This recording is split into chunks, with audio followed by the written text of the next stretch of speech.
नमस्कार दर्शकबिन, म बबिता मादेन। स्वागत छ यहाँहरूलाई कार्यक्रम आवाजमा। एकातिर केन्द्रको पिपिएस, अर्कोतिर राज्यको पिपिएस, साथमा जिटिए चुनाव, छेउमा संसदको शीतकालीन सत्र। यस्ता विषयहरू चर्चामा छाइरहेकै बेला एउटा अर्को मुद्दा शिर उठाएर जनताबीच आइपुगेको छ। बङ्गालका राज्यपाल जगदीप धनखडले जिटिए भ्रष्टाचारको अड्डा बनेको कुरा उठाएका छन्। राज्यपाल धनखडले जिटिएमा भएको धाँधली र घोटालाबारे उठान गरेको यो पहिलो पटक भने अवश्य होइन। यसभन्दा अघि जब उनी पहाड भ्रमणमा थिए, उक्त अवधि उनले जिटिएमा भएको भ्रष्टाचारबारे बोलेका थिए। यसपटक राज्यपाल धनखडले जिटिएलाई भ्रष्टाचारको अड्डा बताउँदै बङ्गालका पूर्व वित्तमन्त्री तथा वर्तमान मुख्य आर्थिक सल्लाहकार डाक्टर अमित मिश्रसँग विगत 10 वर्षदेखि जिटिएमा ट्यागद्वारा अडिट किन गराइएन भनेर प्रश्न गरेका छन्।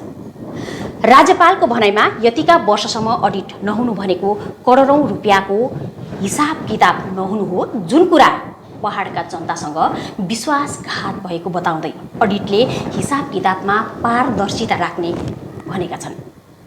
केन्द्र, राज्य अनि पहाडको सम्झौताद्वारा लागू गरिएको जिटिएले पूर्ण नगरेको क्षेत्रवासीको आकांक्षा लगायत क्षेत्रमा हुन नसकिरहेको विकासबारे राज्य सरकारका अधिकारीहरू साथै स्वयं मुख्यमन्त्री ममता ब्यानर्जीले पनि जिटिएलाई प्रशस्त पैसा दिएको, तर यदि पहाडमा विकास हुन सकेन भने त्यो पहाडकै नेताहरूको दोष हो भनेर एकाधिक पटक बयान दिइसकेकी छन्।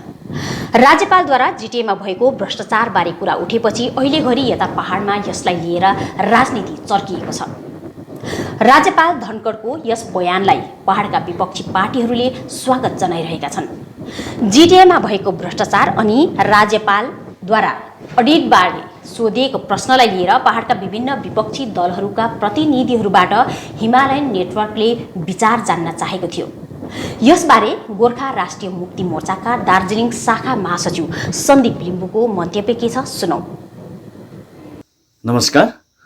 गभर्नर साहबले जुन जिटिएमाथि 10 वर्षदेखि अडिट भएको छैन, अर्थात् जिटिएमा 2000 करोड घोटाला भएको छ भने जुन खुलासा गर्नुभएको छ, अनि यसमा उहाँले सिएजीको अडिटको कुरा गर्नुभएको छ, हामी त्यसलाई जिएनएलए पार्टीको तर्फबाट हामी स्वागत जनाउँछौँ।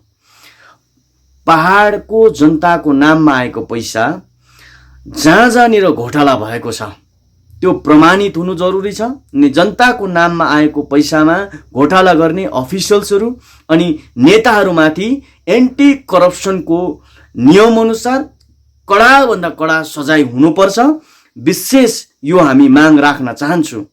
अनि गभर्नरज्यूले हिजो मात्र चिफ फाइनेन्सियल एडभाइजरलाई जुन एउटा ट्विट मार्फत उहाँले भन्नुभएको छ कि जिटिएको अडिटको बारेमा किन भएन उहाँले सोधीखोजी गर्नुभएको छ।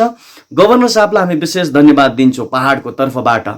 उहाँले जिटिएमाथि भएको करप्सनलाई, व्यापक करप्सन भएको छ, पहाडको जनतालाई थाहा छ, सबैलाई थाहा छ कि जिटिएमा कस्तो प्रकारको करप्सन भएको छ भन्ने कुरो। यसैले अहिलेसम्म जनताको नाममा रङरङ्गी मचाउने, घोटाला गरेर मचाउने नेताहरूमाथि पनि चाँडोभन्दा चाँडो कारवाही हुनुपर्छ।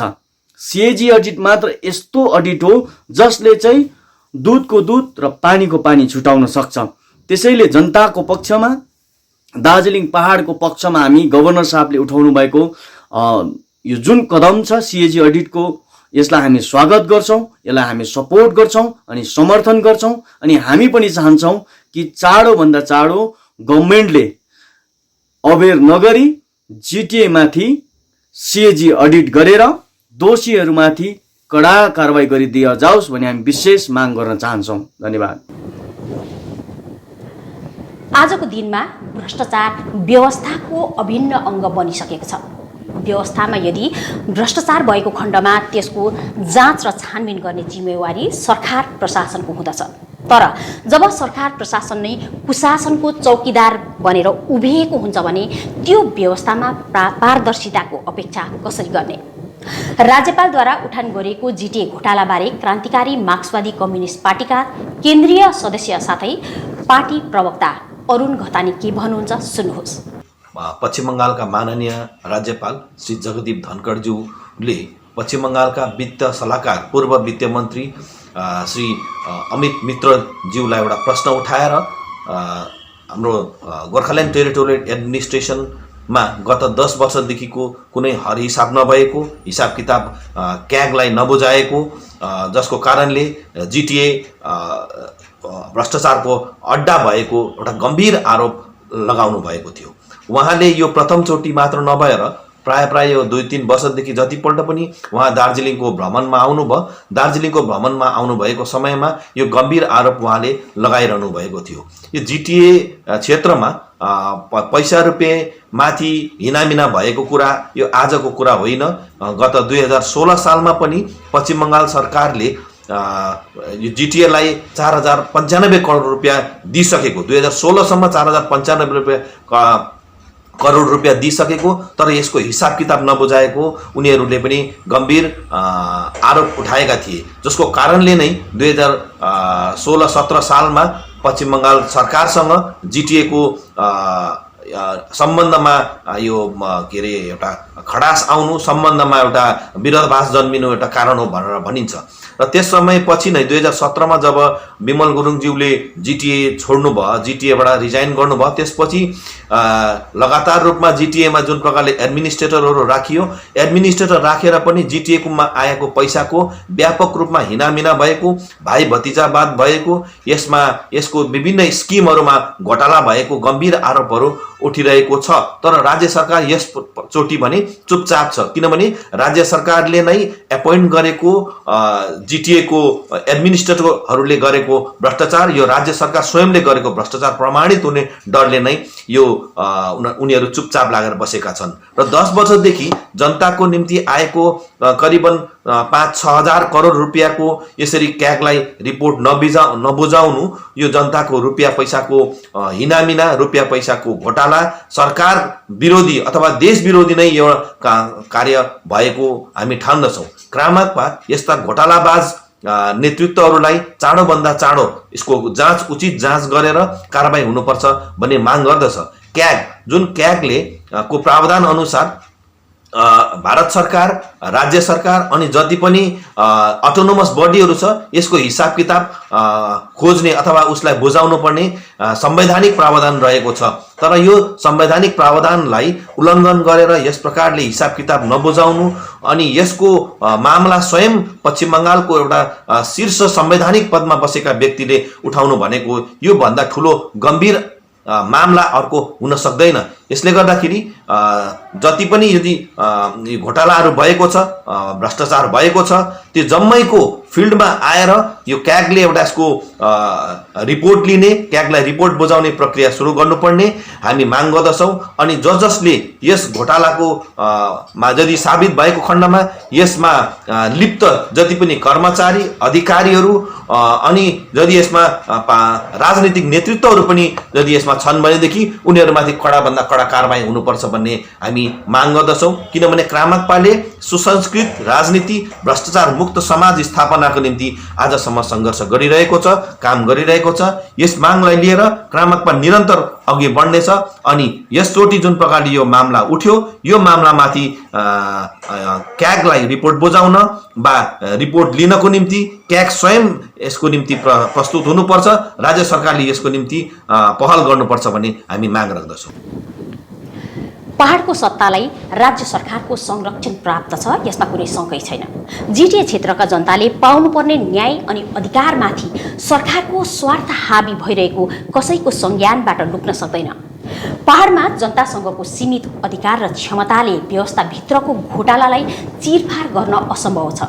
अब राज्यपालद्वारा उठाइएको यो आवाजले पहाडलाई न्याय देला त?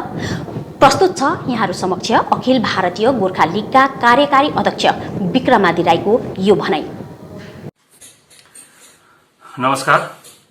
विगत केही दिन अगाडि मात्रै भिडियो जारी गरेर पश्चिम बङ्गाल राज्यको राज्यपालले जुन मुद्दा उठाएको थियो हाम्रो स्थानीय व्यवस्थामा भएको भ्रष्टाचार सम्बन्धी अनि पछिल्लो 10 सालको भ्रष्टाचार सम्बन्धी उहाँले कुरा उठाउनु भयो। मुद्दा गकिलो हो, उठाइनु पर्ने मुद्दा हो अनि जाँच हुनुपर्ने मुद्दा हो। भ्रष्टाचारसँग कुन राष्ट्रलाई समस्या छैन होला, कुन क्षेत्रलाई समस्या छैन होला, तर सबैभन्दा ठुलो समस्या चाहिँ के छ भने हाम्रो क्षेत्रमा यो भ्रष्टाचारले यदि देशको सुरक्षा अनि अखण्डतामाथि प्रभाव पार्छ भने, किनभने यो क्षेत्र देशको अखण्डता अनि सुरक्षासँग सम्बन्धित छ, 4वटा अन्तर्राष्ट्रिय सीमा अनि 7वटा राज्यहरूले गर्दा, भनेपछि यो ठाउँको भ्रष्टाचारले देशको यी दुवै चीजहरूलाई, संवेदनशील मुद्दाहरूलाई प्रभाव पार्न सक्छ। अनि यो कुरा उठाइनु जायज हो, तर हामीलाई सोच्दा एउटा नपस्ने कुरो के छ भने, यदि यो भ्रष्टाचार हुँदैछ भने, राष्ट्रको सुरक्षा अनि अखण्डतालाई आघात पुग्दैछ भने, किन केन्द्र अनि राज्यमा स्थापित दुवै दलहरूले यी नेताहरू जुन नेताहरूको कार्यकालमा यस्तो प्रकारको भ्रष्टाचार भइरहेछ, यी नेताहरूलाई किन चाहिँ चुनावी राजनीतिमा प्रयोग गर्छन्? यो ठूलो प्रश्न हो। चुनावी फाइदा के हुन सक्छ? 3टा एमएलए र एउटा एमपी, त्यति मात्र राजनीतिक फाइदाको निम्ति यदि देशको सुरक्षा अनि अखण्डतासँग खेलवाड गरिँदैछ भने, यहाँको भ्रष्टाचारलाई व्यापक भ्रष्टाचार जुन भएको छ त्यो माथि अनदेखा गरिँदैछ भने, या त स्थानीय नेताहरू जसले भ्रष्टाचार गरेको छ, हामीलाई हाम्रो क्षेत्रको जनताको अधिकार लुछेर भ्रष्टाचार गरेर यहाँको समाजलाई अनि यहाँको अर्थतन्त्रलाई कमजोर बनाउने काम गरिरहेको छन्, ती नेताहरू भन्दा दोषी त राज्यमा स्थापित दल अनि केन्द्रमा स्थापित दल, यी दुवै दलहरू हामी त दोषी देख्छौं। किनभने यी दुवै दलहरूले त्यही नेताहरूलाई आफ्नो चुनावी फाइदाको निम्ति प्रयोगमा गर्छन्, आफ्नो राजनीतिक फाइदाको निम्ति प्रयोगमा ल्याउँदैछन्, जुन नेताहरू यो भ्रष्टाचारमा लिप्त हुन सक्छ, किनभने उनीहरू सत्तामा हुँदाकै भ्रष्टाचारको कुरा चाहिँ राज्यपालले उठाउनु भएको छ। त्यसैकारणले हामी चाहन्छौं यो भ्रष्टाचारको निष्पक्ष जाँच होस्, जिटिएको खेसरामा भएको प्रावधान अनुसार जाँच होस्, अनि जो भ्रष्टाचारी छन्, भ्रष्टाचारी मात्रै नभएर यहाँबाट भ्रष्टाचार पनि यो क्षेत्रबाट उन्मूलन होस् भन्ने हामी चाहन्छौं। अनि चुनावी राजनीतिसम्म मात्रै सीमित नहोस्, राजनीतिक फाइदा अनि राजनीतिक चलखेलासम्म मात्रै सीमित नहोस्, यो बयानबाजी अनि यो ट्विटरबाजी अनि यो विभिन्न सोशल मिडिया मार्फत जुन चाहिँ मुद्दाहरू उठाइन्छ राजनीतिक फाइदाको निम्ति, यो राजनीतिक फाइदासम्म मात्र सीमित नहोस्, किनभने यो क्षेत्र राष्ट्रको सुरक्षा अनि अखण्डतासँग सम्बन्धित छ। कुरा केवल विपक्षी पार्टीहरूको मात्र होइन, जिटिएका दुवै कार्यकाल अर्थात् गोर्खा जनमुक्ति मोर्चा अनि हाल भारतीय गोर्खा प्रजातान्त्रिक मोर्चाको सत्ता समयकालमा व्यवस्थाभित्र एकजना महत्त्वपूर्ण ओहदा सम्हालिसकेका जिटिएका तत्कालीन पदाधिकारी विनय तामाङले पनि जिटिएमा प्रचुर भ्रष्टाचार भएको उल्लेख गरेका थिए। घोटाला सम्बन्धी विनय तामाङले के भनेका थिए सुन्नुहोस्। यो जुन भ्रष्टाचारको कुरो छ, अघि मैले भने नौ पार्टी गठित हुँदाखेरि भ्रष्टाचार रहित पार्टी हुनुपर्छ भनेर मैले भनिसकेपछि काहीँ न काहीँ तपाईँलाई दुबो घाँस स्वरूप भगवान गणेशलाई चढाउँदाखेरि दुबो घाँस चढाइन्छ, त्यस्तै प्रकार चढाइसकेको थिएँ अघि नै मैले। तर प्रश्न फेरि आउनुभयो, भ्रष्टाचार पटक्कै भएन भन्दिनँ, भ्रष्टाचार प्रचुर मात्रामा भएको छ, प्रचुर, एउटा होइन, दुईटा होइन, तीनटा होइन, प्रचुर। म तपाईँहरूको माध्यमबाट भन्न चाहन्छु, राज्य सरकारले चाँडोभन्दा चाँडो यो भ्रष्टाचार विरुद्धमा, भ्रष्टाचारको लिएर एउटा कमिटी गठन गरेर यसको दुधको दुध पानीको पानी निकाल्नु पर्छ। अनि 18 महिना म चेयरम्यान भएर बस्दाखेरि त्यो कार्यकालमा पनि यदि भ्रष्टाचार भएको छ भने त्यो पनि खोजी निकाल्नु पर्छ। तत्पश्चात अनित थापा भाइ बसेको कार्यकालमा पनि निकाल्नु पर्छ, त्योभन्दा अगाडिको पनि निकाल्नु पर्छ। त्यो त भयो जिटिएको मात्रै, त्यो चाहिँ भयो जिटिएको मात्रै। यहाँनिर केन्द्र सरकारको कतिवटा परियोजनाहरू चलिरहेको छ, केन्द्र सरकारको परियोजनाबाट पनि भारी मात्रामा पैसा उठाएको प्रशस्त मात्रामा आरोपहरू आइरहेको छ, त्यसमा पनि जाँच भएको हुनुपर्छ। हाइवेमा त्यसै revolver पड्केन। Eklavya Institute of Management is one of the premier institute of hotel management in Siliguri. With more than 6 years of experience under its belt, Eklavya provides 100% placement assistance guarantee.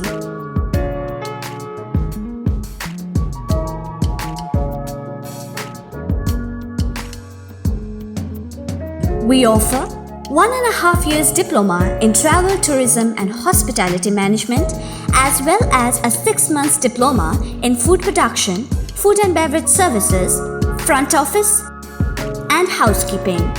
For further details, contact Eklavya Institute of Management, Lama Building, behind Hotel Heritage, Patel Road, Pradhan Nagar, Siliguri. टिस्टामा त्यसै revolver पड्केन, मल्लीमा त्यसै revolver पड्केन, त्यो रेलवेलाई पड्काएको हो। अनि भन्न ठानेको हामी पनि बिहारमा जस्तै पड्काउन सक्छौँ यदि हामीले भनेको मुमागी रकम पाएन भने। अनि प्राइभेट सेक्टरको पनि कतिवटा यहाँ प्रोजेक्टहरू छ, यी कुराहरूमा पनि धेरैवटा भ्रष्टाचारै भन्छ त्यसलाई। दर्शकवृन्द, जब सत्तामा बसेका ओहदाकारीले नै व्यवस्थामा भएको भ्रष्टाचारलाई स्वीकार गरेका छन् भने घोटालाबारे शङ्का गरी बस्ने त प्रश्नै उठ्दैन। तर प्रश्न यहाँ हो, के पहाडका जनताले न्याय पाउला त?